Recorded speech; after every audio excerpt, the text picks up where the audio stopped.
हमने कल बात की थी गोल की, यानी कि लक्ष्य की, और हमने कल बात की थी प्लानिंग की। आज मैं इस सब को आपको ग्लेज पे इंप्लीमेंट करके दिखाऊंगा।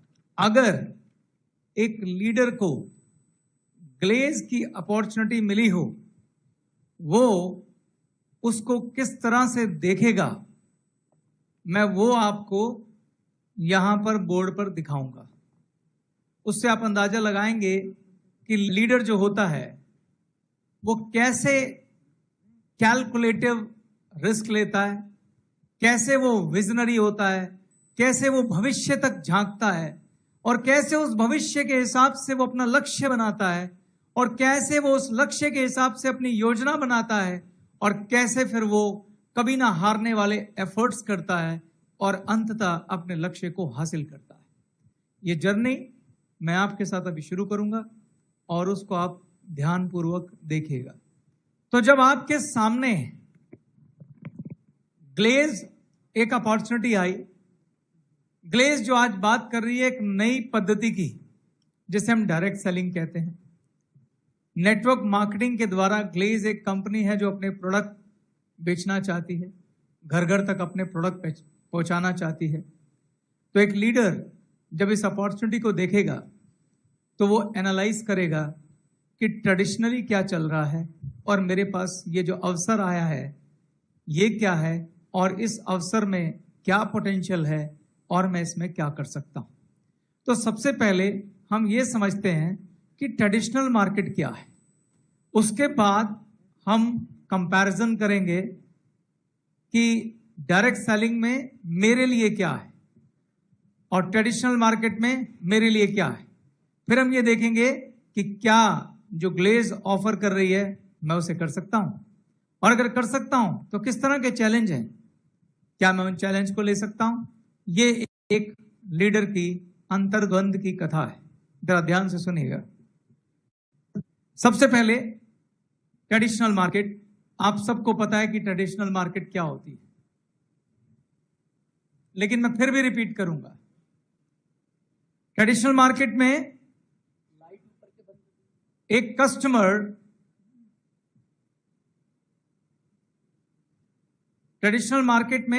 कस्टमर अपना प्रोडक्ट कहां से खरीदता है?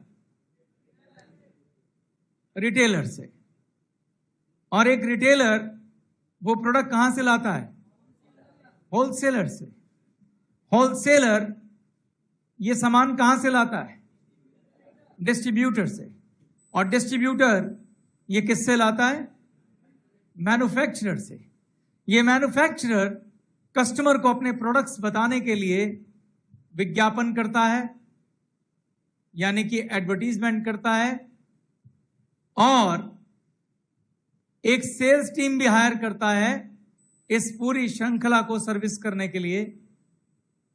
और इन सब की वजह से एक प्रोडक्ट जो मैन्युफैक्चरर से 50 रुपए का चलता है, वो कस्टमर तक पहुंचते पहुंचते उसकी कीमत लगभग दोगुनी हो जाती है, और ये ज्यादातर प्रोडक्ट्स पर अप्लाई होता है। ये हमारा ट्रेडिशनल प्लान है। अब सबसे इंपॉर्टेंट ये है, यहां पर हमें किसी को समझना है तो उसका नाम है कस्टमर, क्योंकि ये कस्टमर ही है जो आपके सपने पूरे करने वाला है। क्योंकि हम ये बिजनेस कस्टमर के लिए कर रहे हैं, प्रोडक्ट के यूजर के लिए कर रहे हैं। तो ये कस्टमर ही है जो हम सबका भगवान है, हमारा किंग है, हमारा राजा है, और इसके लिए हमारे मन में ग्रेटिट्यूड होना चाहिए। ग्रेटिट्यूड मतलब सम्मान होना चाहिए, इज्जत होनी चाहिए, आभार होना चाहिए। मैंने कल आपको बोला था कि लीडर जो होता है हर उस व्यक्ति का धन्यवाद करता है जो उसके जीवन को पॉजिटिव वे में हल्का सा भी प्रभावित करता है। गिलहरी का एग्जाम्पल दिया था मैंने आपको। तो ये तो किंग इसलिए है, ये भगवान इसलिए, ये हल्का सा प्रभावित करने वाला नहीं है, ये हमारा जीवन बदलने वाला है, ये हमारे बच्चों की लाइफ बदलने वाला है, ये हमारे परिवार की लाइफ बदलने वाला है, ये हमारे सपनों को पूरा करने वाला है। तो इस कस्टमर को शत शत नमन होना चाहिए। ठीक है, आगे चलें। अब हम समझते हैं कि ट्रेडिशनल मार्केटिंग प्लान के अंदर जो लोग इस कस्टमर से पैसे कमा रहे हैं वो कौन कौन है। पैसे कमाने वाले लोग हैं एक रिटेलर, एक होलसेलर और एक डिस्ट्रीब्यूटर और एक मैन्युफैक्चरर। ये लोग इस कस्टमर की वजह से पैसे कमाते हैं। सवाल ये है कि इन तीनों में सबसे ज्यादा पैसे कौन कमाता है। चलिए एक कैलकुलेशन करते हैं, लेकिन पैसा कब कमाता है उससे पहले हमें यह समझना होगा कि एक कस्टमर की परचेज पावर क्या है। एक वर्ड यूज कर रहा हूं मैं, परचेज पावर, और एक वर्ड यूज कर रहा हूं know your customer.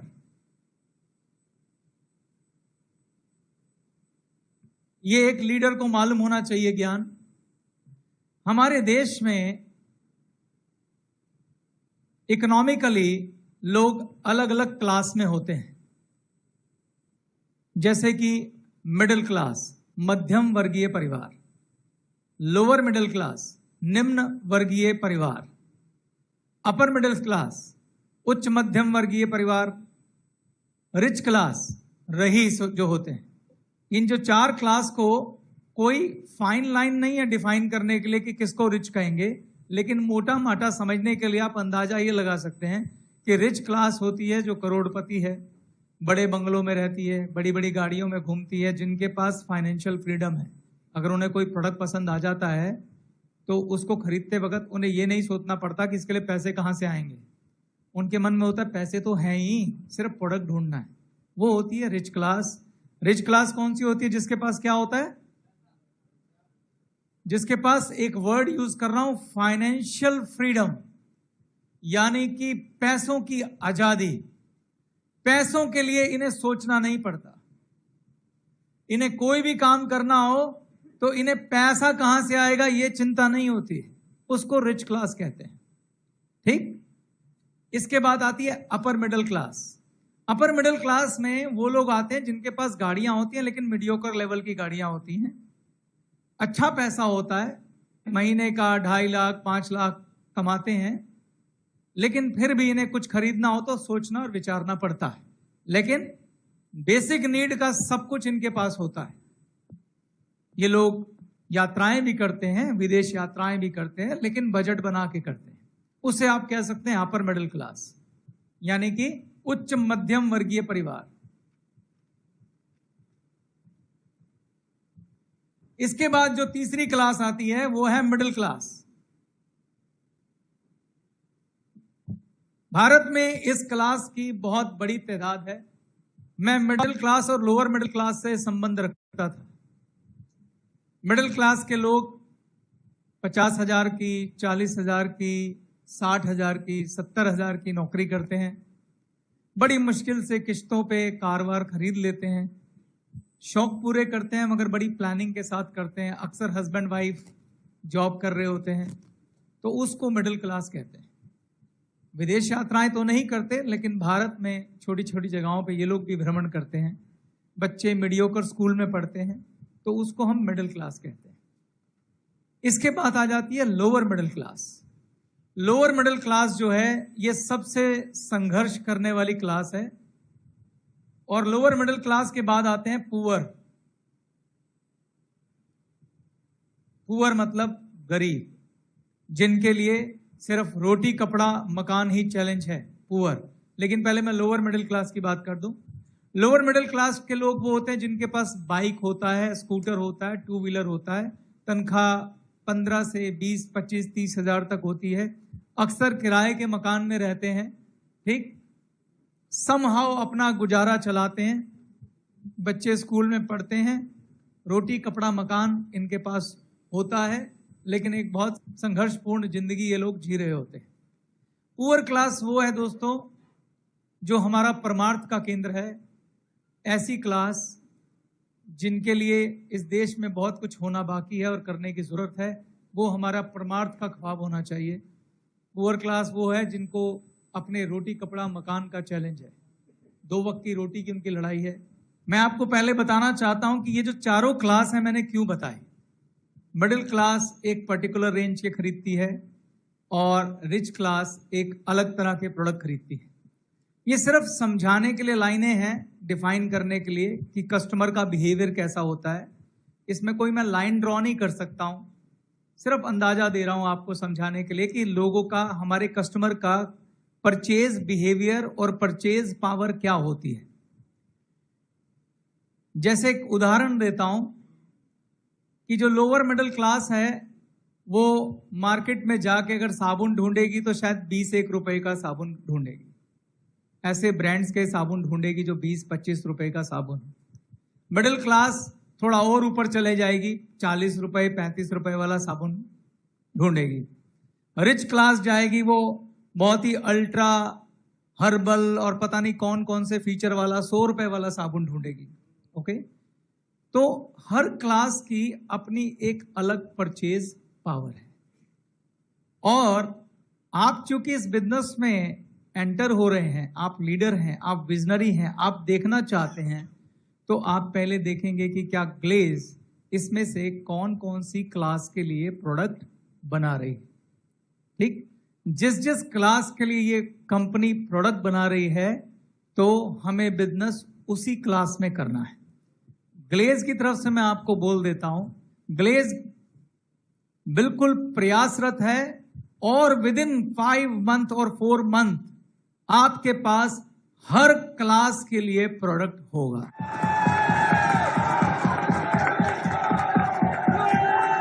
Thank you, thank you. अब एक लीडर जो विजनरी है, आप मान के चलिए, बेशक मैं बात 4 महीने बाद की कर रहा हूं, पर आप मान के चलिए कि हमारे पास हर क्लास के लिए प्रोडक्ट है। मैं स्टेज से आपको पर्सनली गारंटी दे रहा हूं कि आपको हर क्लास के लिए प्रोडक्ट मिलेंगे। अब अगला स्टेप आता है, लोअर से लेकर और रिच क्लास तक आप सबके, इन सब के लिए आपके पास प्रोडक्ट होगा। मैंने कहा नो योर कस्टमर, समझ में आ गया आपको? इस पर प्रश्न पूछ सकता हूं। नो योर कस्टमर का मतलब यह है कि आपका कस्टमर लोअर मिडिल क्लास से है, मिडिल क्लास से है, अपर मिडिल क्लास से है या रिच क्लास से। ठीक है, मैं आपको एक लोअर मिडिल क्लास से फैमिली से मिलाता हूं।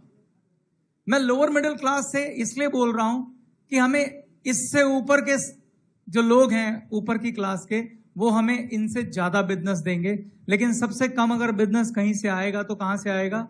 लोअर मिडिल क्लास से। आपको यह भी समझना होगा कि जो लोअर मिडिल क्लास की क्वांटिटी इस देश में सबसे ज्यादा है, उससे कम क्वांटिटी है मिडिल क्लास की, उससे कम क्वांटिटी है अपर मिडिल क्लास की, और उससे कम क्वांटिटी है रिच क्लास की।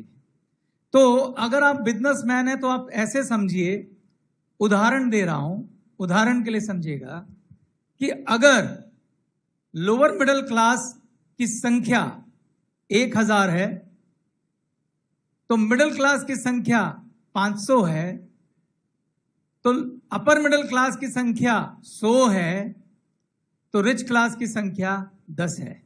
अब लोअर मिडिल क्लास में अगर मुझे बिजनेस करना है, उनकी संख्या 1000 है और मुझे 1000 रुपए कमाने हैं, तो मुझे उनके प्रोडक्ट से सिर्फ 1 रुपए का मुनाफा चाहिए। तो मुझे कितने मुनाफा हो जाएगा? 1000 रुपए का। ठीक है, मिडिल क्लास उनसे ज्यादा पैसे रखती है, उनकी संख्या 500 है, अगर मैं उनके प्रोडक्ट से 2 रुपए का मुनाफा रखूंगा तो भी मुझे 1000 रुपए मिल जाएंगे। ठीक है, और जो अपर मिडिल क्लास है जिनकी संख्या 250 है, उनसे अगर मैं 4 रुपए का मुनाफा रखूंगा तो मुझे 1000 रुपए मिल जाएंगे। क्लियर है? और जो रिच क्लास है जिनकी संख्या 10, तो उनसे मुझे 100 रुपया मुनाफा रखना पड़ेगा तो 1000 मिल जाएंगे। और यही मार्केट में दोस्तों होता है, यही मार्केट में क्या होता है? होता है हमेशा जो रिच क्लास महंगे प्रोडक्ट खरीदती है, चूंकि उनकी क्वांटिटी कम होती है, उनमें कंपनियां मार्जिन ज्यादा रखती हैं, नहीं तो कॉस्ट निकलेगी नहीं। और जो लोअर मिडिल क्लास होती है, उन प्रोडक्ट में मार्जिन होते ही नहीं, क्योंकि अगर मार्जिन होंगे तो लोअर मिडिल क्लास खरीद ही नहीं पाएगी। ये वैसे भी एक इकोनॉमिक स्ट्रक्चर है। तो ऐसा जब ग्लेज भी इन चारों रेंज के प्रोडक्ट लॉन्च करेगी तो आपको उसमें ये देखने को मिलेगा। तो उसमें हमको ये सोचना है कि लोअर मिडिल क्लास की क्वांटिटी ज्यादा है, हम उन्हें सस्ते प्रोडक्ट बेचेंगे तो ज्यादा क्वांटिटी में बिकेगा, हम उससे पैसा कमाएंगे। क्लियर है? तो क्या आपको परचेज पावर का कॉन्सेप्ट समझ में आ गया? क्लियर है? हमारा प्रश्न वहीं खड़ा हुआ है कि रिटेलर, होलसेलर और डिस्ट्रीब्यूटर, इनमें से कौन ज्यादा पैसे कमाता है?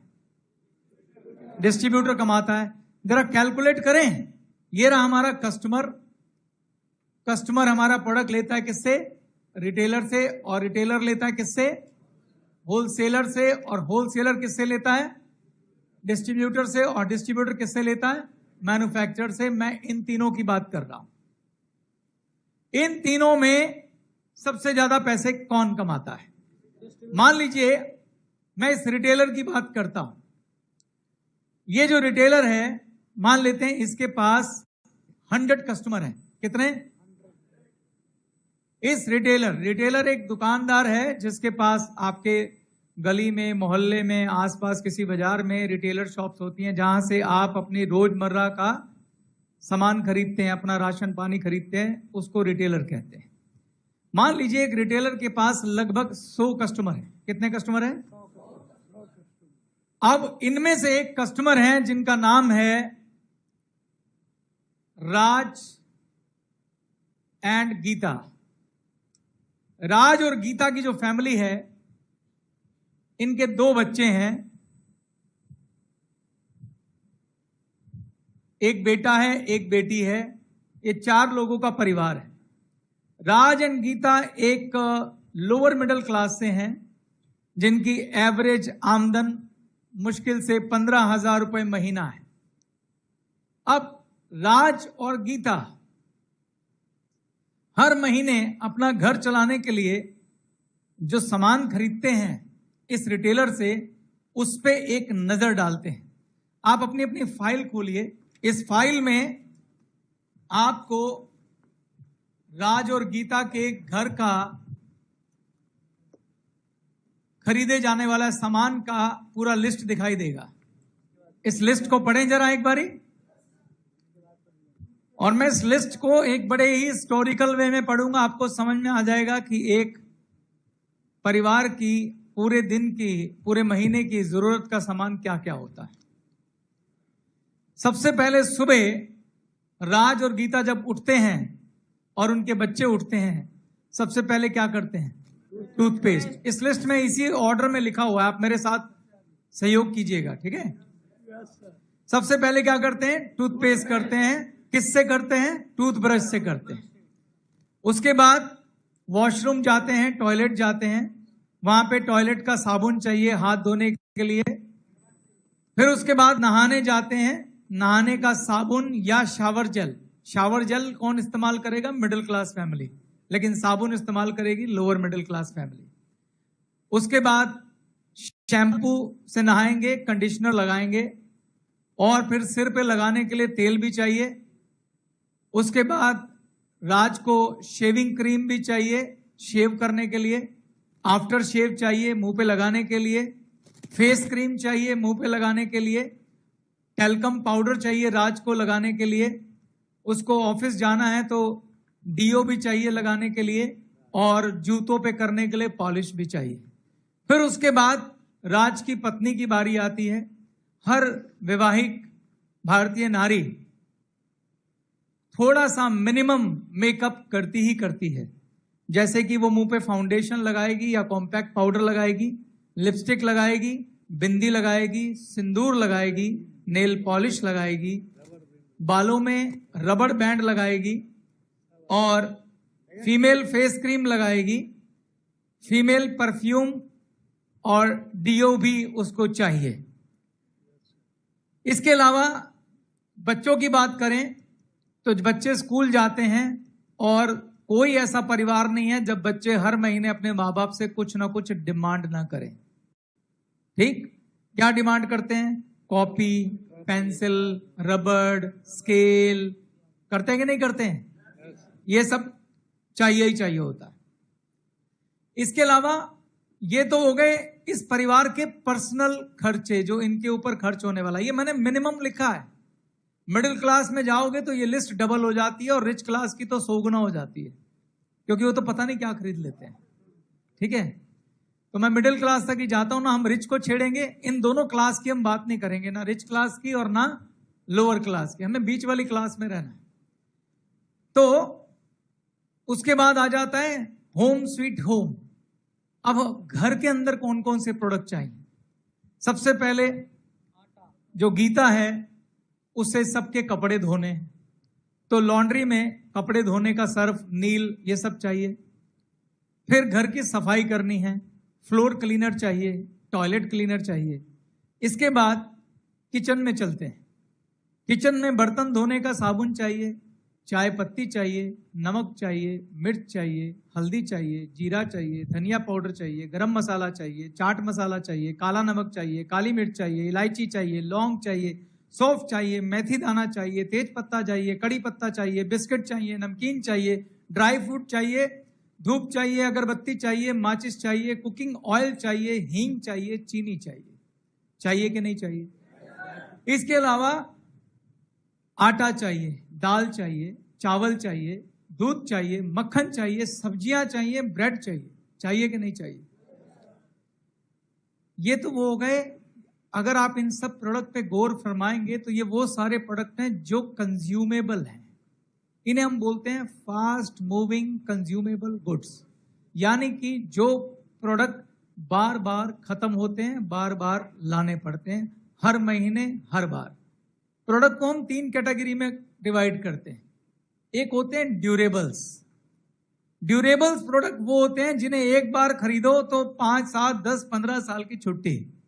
जैसे घर में अलमारी खरीद ली, जैसे आपने फ्रिज खरीद लिया, जैसे आपने गैस का चूल्हा खरीद लिया, जैसे आपने सोफे खरीद लिए, आपने कुर्सी खरीद ली, आपने स्कूटर खरीद लिया। ये सब ड्यूरेबल गुड्स हैं।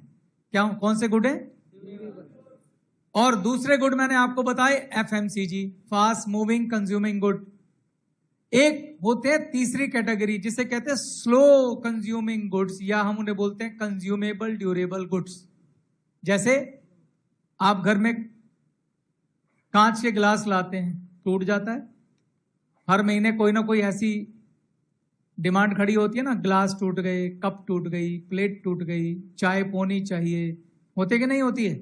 टूथब्रश लाना पड़ेगा, शू पॉलिश का ब्रश खराब हो गया है, हेयर ब्रश खराब हो गया है, रेजर जो आप जिससे आप शेव करते हैं, ब्लेड, चप्पल चाहिए, जूते चाहिए, बच्चों के कपड़े चाहिए, सर्दी के कपड़े चाहिए, बर्तन धोने का स्क्वैश होता है जिससे वो साफ करते हैं, वो चाहिए, चम्मच, चाय पोनी, कप प्लेट, कांच का ग्लास, कैंची, चाकू, टॉवल, गमछा, धोती, पूजा का सामान, बच्चों की स्कूल की ड्रेस, चकना और बेलना। अब ये जितने भी प्रोडक्ट मैंने आपको बताए, आप आराम से बैठकर, जो लोअर मिडिल क्लास जिस प्रकार के प्रोडक्ट खरीदती है, आप उसका बजट निकाल लीजिएगा।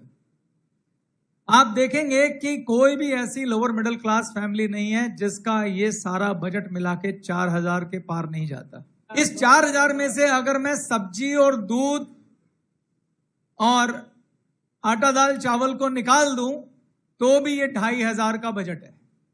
2 से 2500 जाएगा ही जाएगा। यस और नो? जाता कि नहीं जाता? अब अगर ग्लेज के पास उनकी जरूरत के सारे प्रोडक्ट हों और उसी कीमत पे हों जिससे वो बाजार में लेते हैं, और उसी क्वालिटी के हों जो वो बाजार में लेते हों, तो एक लीडर, जो विजनरी लीडर है, वो ये सोचेगा कि मैं क्या इस कस्टमर को ग्लेज पे शिफ्ट कर सकता हूं।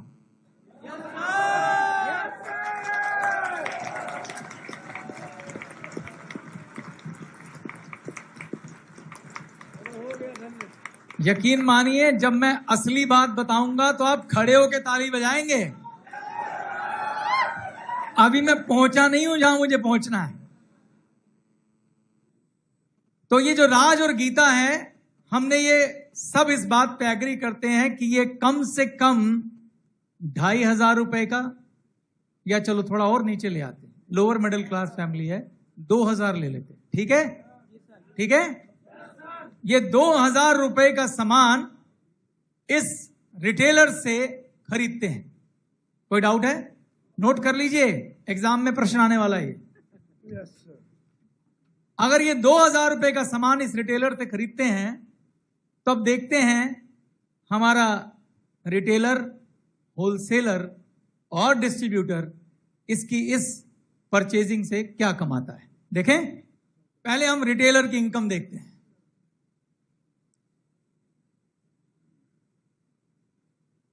रिटेलर की इनकम के लिए मैं आपको बता देता हूं कि लोअर मिडिल क्लास में रिटेलर के पास 10% तक का मार्जिन होता है। होता है कि नहीं होता है?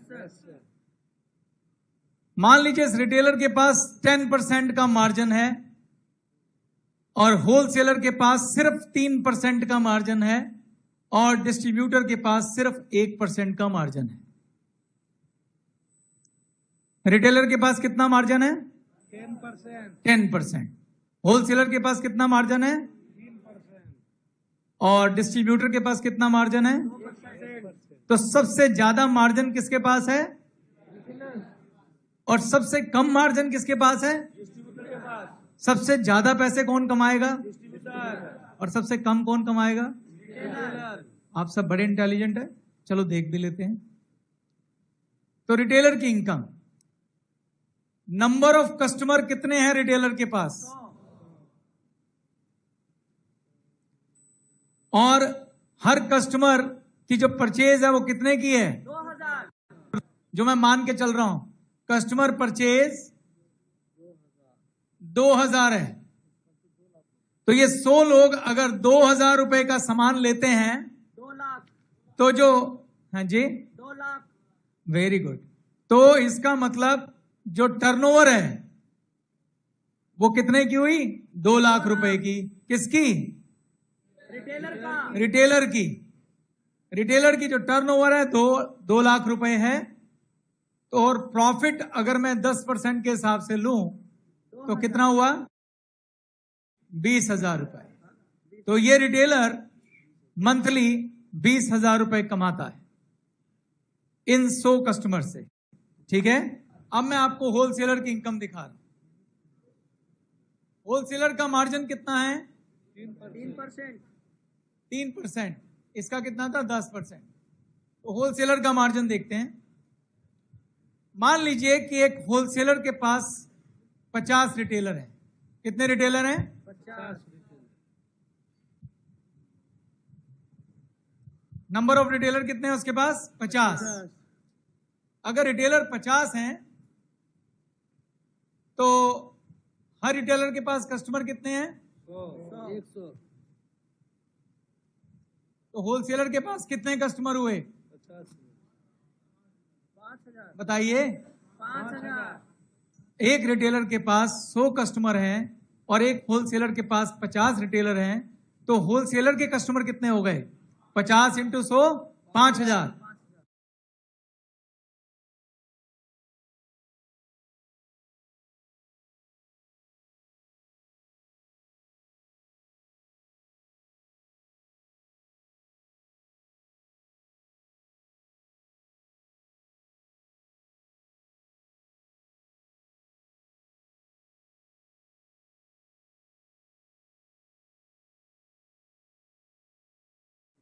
तो नंबर ऑफ कस्टमर कितने हैं दोस्तों? 5,000। और एक कस्टमर की जो मंथली परचेज है वो कितनी है? 2,000। 5,000 कस्टमर, 2,000 की परचेज, एक होलसेलर की टर्नओवर कितनी हुई? 1 करोड़।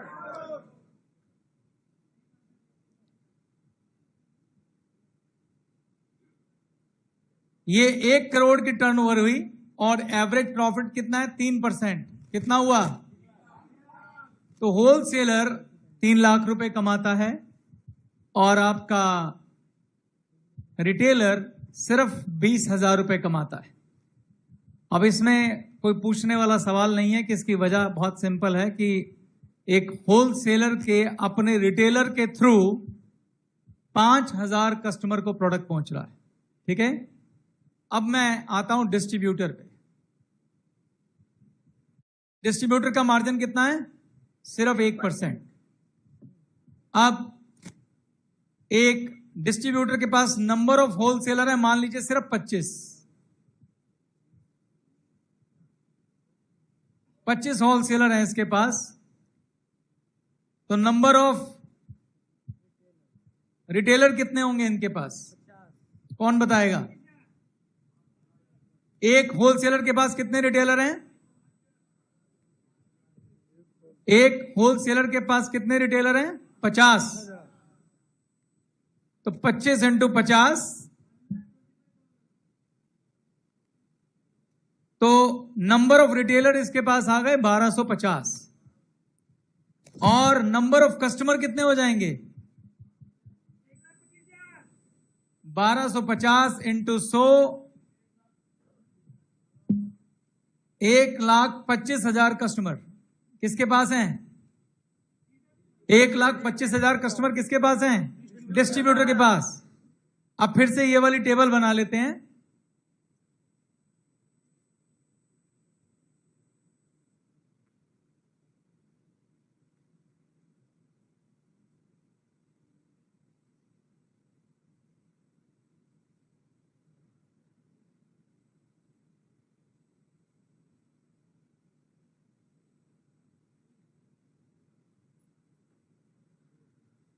तो कितने कस्टमर है हमारे पास? 1,25,000 कस्टमर हैं, और हर कस्टमर कितने की परचेज कर रहा है?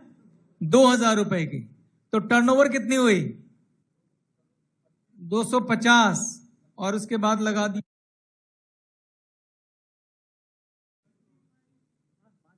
तो ये हो गई हमारी 25 करोड़ की टर्नओवर मंथली, और 25 करोड़ का 1% प्रॉफिट कितना हुआ? 25 लाख। इसलिए डिस्ट्रीब्यूटर जो होता है ना, बड़ी बड़ी गाड़ियों में घूमता है दोस्तों। ये है ट्रेडिशनल सिस्टम। ये लीडर ने देखा कि ट्रेडिशनल सिस्टम में जो कस्टमर है उससे एक डिस्ट्रीब्यूटर कितना पैसा कमाता है, एक होलसेलर कितना कमाता है, और एक रिटेलर कितना कमाता है। तो लीडर ने यह देखा कि अगर ज्यादा पैसे कमाने हैं तो उसकी ताकत कहां छुपी है? नंबर ऑफ कस्टमर्स में, परसेंटेज ऑफ प्रॉफिट में नहीं। तो अगर मुझे रईस बनना है तो मुझे क्या करना पड़ेगा? रिटेलर बनना पड़ेगा, या होलसेलर, या डिस्ट्रीब्यूटर? डिस्ट्रीब्यूटर। तो अब अगला सवाल, क्या ग्लेज में जो ग्लेज का बिजनेस प्लान है, ग्लेज के जो प्रोडक्ट हैं, ग्लेज के जो सिस्टम्स हैं, जो डायरेक्ट सेलिंग है, उसके अंदर मैं घुस के इस सिस्टम को रिप्लेस करके बड़ा पैसा कमा सकता हूं? यस, ये भी विजन का मामला है। तो अब दोनों को कंपेयर करने की जरूरत है, ट्रेडिशनल में और डायरेक्ट सेलिंग में, क्योंकि लीडर को दोनों रास्ते दिखाई दे रहे हैं। पैसा यहां भी कमाया जा सकता है, पैसा वहां भी कमाया जा सकता है। तो क्यों ना इनको कंपेयर किया जाए? करेंगे कंपेयर मेरे साथ? ओके, चलिए कंपेयर करते हैं। तो अब हम कंपैरिजन करते हैं। एक तरफ है ट्रेडिशनल। ट्रेडिशनल में भी अगर मुझे रिच होना है तो मेरा गोल क्या है? 1,25,000 कस्टमर। और ग्लेज में भी मुझे रिच होना है तो मेरा सेम ही टारगेट है, 1,25,000 कस्टमर। अब इन दो रास्तों में कंपैरिजन करना है। यहां अगर मुझे ट्रेडिशनल प्लान में 1,25,000 कस्टमर करने हैं तो मुझे क्या करना होगा? अब ये आपके साथ डिस्कस करूंगा, बताइए।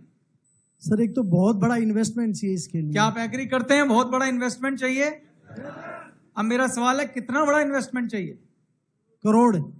करोड़ में, लाखों में, करोड़ों में? कितना? करोड़ों में। 1,25,000 कस्टमर का सामान आपको डे 1 पे रखना पड़ेगा। पड़ेगा कि नहीं पड़ेगा? Yes sir. बड़ी बड़ी कंपनियों से जब आप डील करने जाएंगे तो आपको 1,25,000 कस्टमर मंथली, यानी क्या हुआ? 1,25,000 कस्टमर का सामान खरीदने के लिए कितना पैसा जेब में चाहिए? 2,000 से मल्टीप्लाई कर दो भाई लोगों। 25 करोड़ रुपए का तो आपको कम से कम, मोटा माटी बात कर रहा हूं, तो 25 करोड़ की तो आपको इन्वेंट्री चाहिए। तो पहली चाहिए इन्वेस्टमेंट। इन्वेस्टमेंट चाहिए किसके लिए? माल खरीदने के लिए। और उसके बाद आप 25 करोड़ लेके जेब में बैठ भी जाएं, जरूरी नहीं आप बड़ी बड़ी कंपनी आपको डिस्ट्रीब्यूटरशिप दे दें। ठीक, तो चलो हम मान लेते हैं वो आप पे बड़ी उदार है और आपको दे दी उन्होंने। 25 करोड़ रुपए तो आपको उसके लिए चाहिए। फिर खाली क्या माल चाहिए? इतने बड़े माल को संभालने के लिए आपको क्या चाहिए? वेयर हाउस चाहिए, शॉप चाहिए, शोरूम चाहिए, कुछ भी कह लीजिए। और सुभाष आप क्या कहना चाहते हैं? इसके साथ ही सर, उस माल को फैलाने के लिए जो मुझे डिस्ट्रीब्यूटर का चैनल बनाना होगा, माल को फैलाने के लिए जगह जगह माल पहुंचे, उसके लिए मेरे पास डिस्ट्रीब्यूटर चैनल हो। बहुत अच्छी बात बोली सुभाष ने। इसके अलावा मुझे एक नेटवर्क चाहिए। कौन सा नेटवर्क? होलसेलर का और रिटेलर का। इसको हम डिस्ट्रीब्यूटर चैनल कहते हैं। यानी अभी जो मैंने बात की थी कि एक डिस्ट्रीब्यूटर के पास 25 होलसेलर, हर होलसेलर के पास 50 रिटेलर चाहिए कि नहीं चाहिए? यस। हर रिटेलर के पास 100 कस्टमर। तो ये सारे लिंक स्थापित करने पड़ेंगे, नहीं तो 25 करोड़ का माल तो ले आओगे, उसको भेजोगे कहां? तो आपको क्या करना पड़ेगा? एक नेटवर्क स्टैब्लिश करना पड़ेगा, उन तक माल पहुंचाना पड़ेगा, आपको ट्रांसपोर्टेशन का भी मदद लेनी पड़ेगी। आगे बोलो सुभाष, कुछ और कहना चाहते हो? जी सर, जो बिजनेस मैंने स्टार्ट किया है उसके लिए मेरे पास एक्सपीरियंस भी होना चाहिए। बहुत अच्छा, आपको एक्सपीरियंस भी चाहिए, क्योंकि क्या इस बिजनेस में रिस्क है कि नहीं है? बताइए जरा। 25 करोड़ रुपए लगाने के बाद रिस्क है कि नहीं है? बताइए कितने का रिस्क है? पूरे 25 के 25 करोड़ का रिस्क है कि नहीं है? यस। अगर आपको अनुभव नहीं है, एक बार फील करके देखिए थोड़ी देर के लिए। मान लीजिए आपकी जेब में 25 करोड़ पड़े हैं और आपको कोई बोले बन जाओ डिस्ट्रीब्यूटर, कितने लोग हैं जो हिम्मत जुटाएंगे? वो हिम्मत इसलिए नहीं आ रही है क्योंकि आप जानते ही नहीं है ये काम होता कैसे है, क्या चैलेंज है, क्या करना पड़ेगा, कैसे होलसेलर को मनाऊंगा, कैसे रिटेलर तक पहुंचूंगा। क्योंकि एक और चैलेंज है इसके अंदर जो मैं अपने पास से ऐड कर देता हूं, वो है कंपटीशन। जिन होलसेलर्स के पास, जिन रिटेलर के पास जाएंगे, वहां तो कोई और डिस्ट्रीब्यूटर अपना माल भेज रहा है, तुम अपनी जगह कैसे बनाओगे? ये चैलेंज है कि नहीं है? यस। ठीक, तो अगर आपके पास अनुभव है, एक्सपीरियंस है, तभी आप इस कंपटीशन से लड़ सकते हैं, नहीं तो नहीं लड़ सकते। और बहुत बड़ा रिस्क है कि आप डूब जाएंगे। और सुभाष क्या कहना चाहते हैं? टाइम लगाना पड़ेगा। टाइम, बहुत बढ़िया। दुनिया में कोई बिजनेस नहीं है जो टाइम नहीं मांगता। और टाइम भी कैसा चाहिए? Full time. अब फुल टाइम की बिजनेस में क्या डेफिनेशन है? आप मुझे खुद सोच के बताइए, अगर आप डिस्ट्रीब्यूटर हो जिसके पास 25 करोड़ का माल पड़ा हो, कितने बजे जाओगे अपनी दुकान पे? सुबह सुबह। सुबह कितने बजे जाएंगे आप? और रात कब वापस आएंगे? पता ही नहीं चलेगा। तो इन लोगों के पास फाइनेंशियल फ्रीडम होता है लेकिन टाइम फ्रीडम नहीं होता। और टाइम फ्रीडम नहीं होता तो पैसा तो कमा लेते हैं लेकिन खुशियों का गला घुट जाता है। ठीक, तो इस तरह के बिजनेस में फुल टाइम चाहिए, AM to PM। सुबह से रात हो जाएगी, फुर्सत नहीं मिलेगी। वेरी गुड सुभाष, बहुत बढ़िया। और बताओ क्या है आपके पास पिटारे में? Hard work. Hard work, of course वो इसी का पार्ट है। बहुत मेहनत चाहिए। सुभाष जी के लिए क्लैपिंग।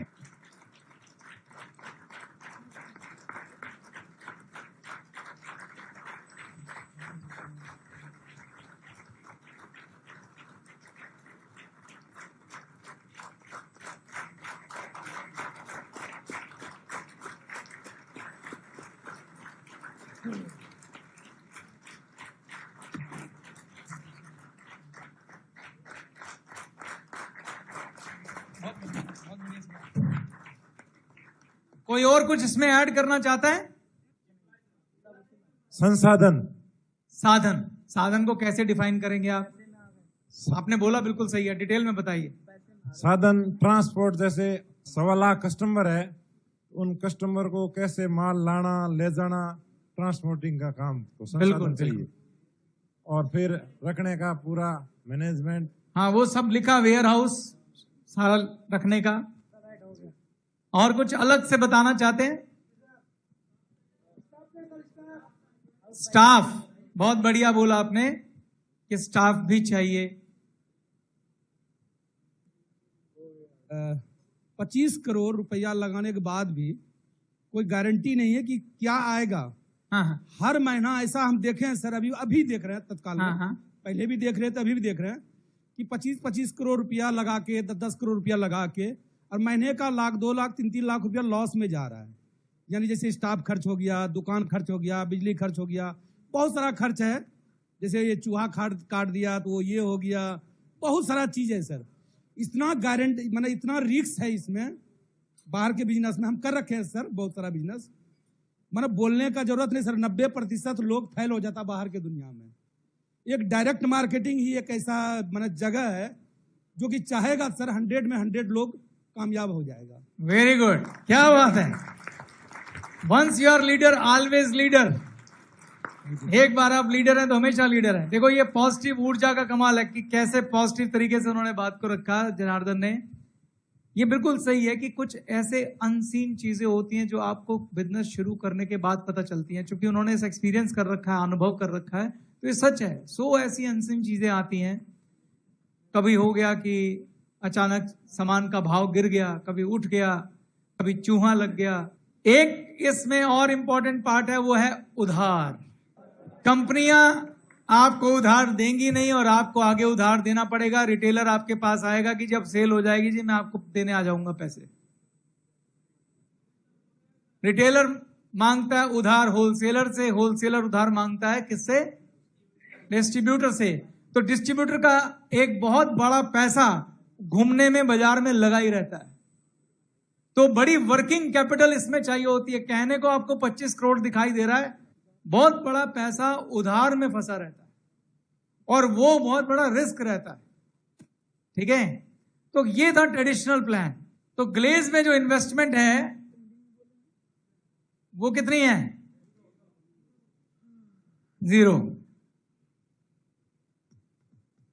0 और फ्लेक्सिबल। जितना आपने करना है उतना आप माल खरीदो, जितना बिक जाता है बेचो, फिर और खरीदो, फिर बेचो, फिर खरीदो, फिर बेचो। यानी कि ये चीज आपका रिस्क क्या कर देती है? 0। मैं यहीं से चलता हूं, चलो रिस्क मैं यहां 0 लिख देता हूं। वेयर हाउस में कौन सी जगह यूज होगी? आपका घर।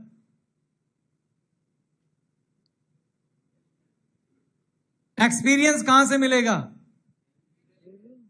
ग्लेज सिखाएगी।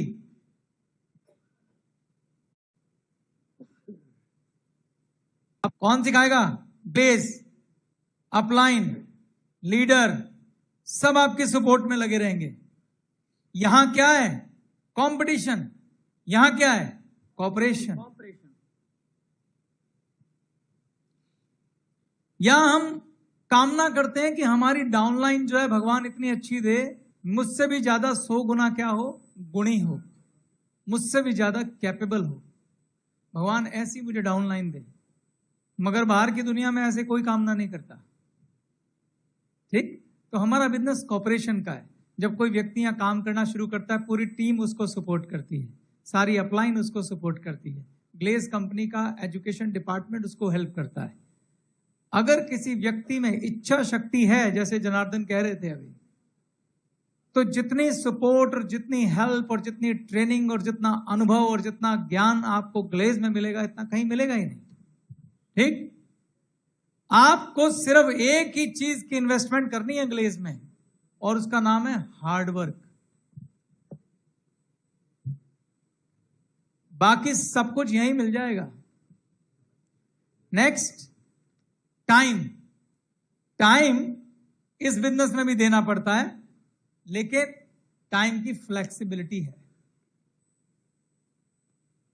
आपकी इच्छा पे है कि आप कितना टाइम देना चाहते हैं। साधन, ऑफ कोर्स इसमें एक ही साधन चाहिए, आपकी पर्सनल बाइक।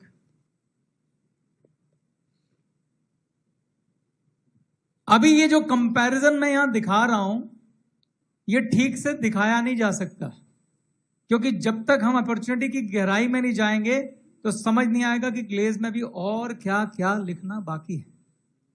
तो मैं अभी उस पर आऊंगा, लेकिन एक विजनरी लीडर कंपेयर करता है कि मैं ग्लेज में काम करूं या ट्रेडिशनल मार्केट में जाऊं जहां इतना बड़ा कुछ स्टेक में है। This is too good to believe. ये बहुत ज्यादा अच्छा विश्वास करने के लिए। अब चूंकि ये इतना अच्छा है तो उसके लिए जो सीरियसनेस चाहिए, जो कीमत यहां दी नहीं है, वो लोगों को सीरियस होने नहीं देती है।